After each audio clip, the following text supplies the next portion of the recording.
नाज़रीन, काज़ी अहमद में सिंध शागिर्द इत्तेहाद पारां ऑनलाइन क्लासेस बंद न थियण ऐं सेमेस्टर जी फीस माफ़ न थियण ख़िलाफ़ नाज़ महल होटल खां प्रेस क्लब ताईं रैली कढी एहतिजाजी मुज़ाहिरो कयो वियो। वधीक तफ़सीलुनि लाइ पेश आहे ज़ुल्फ़कार तामरी जी हीअ रिपोर्ट।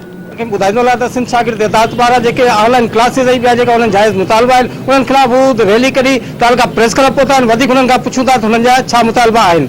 असां हिते अॼु गॾु थिया आहियूं उनजो इन करे असां गॾु थिया आहियूं त असां जेको क्लासिस ऑनलाइन क्लासिस हलाया पिया वञनि ऐं असांजी जेका सेमेस्टर फीस माफ़ न पई कई वञे इहो जेको आहे शागिर्दनि सां सरासर नाइंसाफ़ी आहे।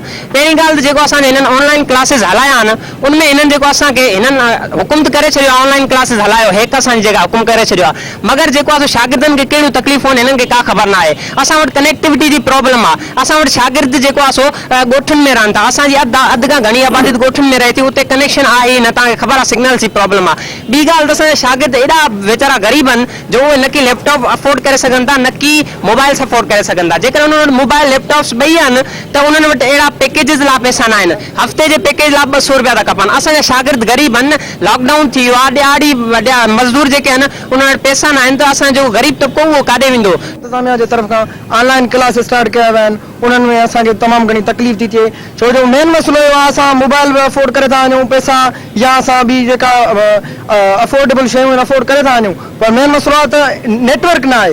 हिते असांजे ॿाहिराड़ी जा इलाइक़ा आहिनि रूरल एरियाज़ जा शागिर्द आहिनि तमामु घणा जेका मेजॉरिटी 80% आहिनि उहे रूरल एरियाज़ सां तालुक़ु रखनि था। इन करे हुते नेटवर्क न आहे। इन करे जेके शागिर्द आहिनि तालीम खां महरूम थी विया आहिनि।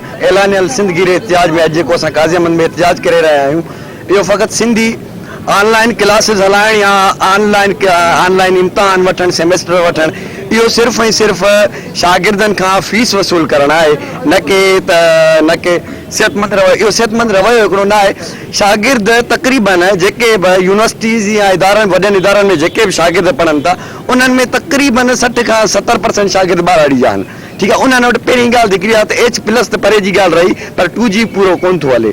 वीसी चेयरमैन ऐं यूनिवर्सिटी जेके वीसी मुतालबो कया शागिर्द जेके बि आहिनि या यूनिवर्सिटी मुख़्तलिफ़ शागिर्द जेके बि ज़ुल्म न बंदि कयो वञे ऑनलाइन क्लास बंदि करिया शागिर्द प्रमोट कयो वञे ऐं जेको हितां ज़ुल्म था कयो इहे तालीम ॾियो था ऑनलाइन क्लास जे ज़रिए सिर्फ़ु सिर्फ़ु अमीर जे ॿार खे या अमीर जा ॿार जेके आहिनि उहे पंहिंजा चार्जिस हाई चार्ज पैकेज करे अफोर्ड करे सघनि था। लैपटॉप माना एयर कंडीशन रूम में वेही करे क्लास सही तरीक़े सां वठी सघनि था। पर ग़रीब ॿार शागिर्द जेके मिठी में रहनि था जेके थर में रहंदा आहिनि सिग्नल न आहिनि उहे ॼणा घर मां निकिरी ॿाहिराड़ी में 50 सेंट जी गिरर ते ऐं तती वारी ते वेही करे क्लास वठा था उन जे बारे में कुझु सोचो। सिंध जे मुख़्तलिफ़ यूनिवर्सिटियुनि जे मुख़्तलिफ़ शागिर्दनि तरफ़ां गॾिजी हिकिड़ो एहतिजाज कयो आहे जंहिंजो बुनियादी जेके मतिलबु नुक़्ता आहिनि उहे इहे रखिया विया आहिनि त जेके ऑनलाइन क्लासिस आहिनि उहे बंदि कया वञनि छो जो हेक वटि का बि अहिड़ी पॉलिसी न आहे जंहिं तहत हू ऑनलाइन क्लास हलाए सघनि।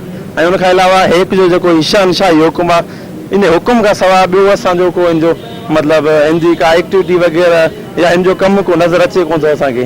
कि जेके असां हिते शागिर्द गॾु थिया आहियूं असांजो पुरमन एहतिजाज आहे जेको ऑनलाइन क्लास आहे इन खे स्टॉप कयो वञे ऐं जेको आहे शागिर्दनि सां जेको आहे नाइंसाफ़ी आहे बिल्कुलु। पहिरीं ॻाल्हि त नाइंसाफ़ी इन में कुझु 3-4 ॻाल्हियूं आहिनि। हिकु त इन में जेको आहे त असां वटि पाकिस्तान में जेको यूरोपियन कंट्रीज़ खे ॾिसी करे हिते जेको ही ऑनलाइन क्लास पिया हलाइनि इहो बिल्कुलु हिते जो ग़लति अमल आहे छो त हिते असां वटि बाक़ाइदा कॉल कयूं था कंहिं दोस्त खे उन कॉल जे बि जेको आहे आवाज़ जेको आहे पुअर कनेक्शन नथो थिए उते आवाज़ कटिजे थो। हिते 2G सिग्नल बि न आहिनि। जीअं तव्हां ॿुधो त हिते शागिर्द इत्तेहाद पारां जेके तालुका प्रेस क्लब ते पहुता उहे सरापा एहतिजाज बणाया उन्हनि जो इहो ई मुतालबो आहे कि ऑनलाइन क्लासिस आहिनि उहे बंदि कया वञे उन्हनि खे प्रमोट कया वञे ऐं उन्हनि जेकी सेमेस्टर फीस आहे उहा माफ़ कई वञे। कैमरामैन मजीद सियाल सां गॾु ज़ुल्फ़कार तामरी, धरती TV न्यूज़।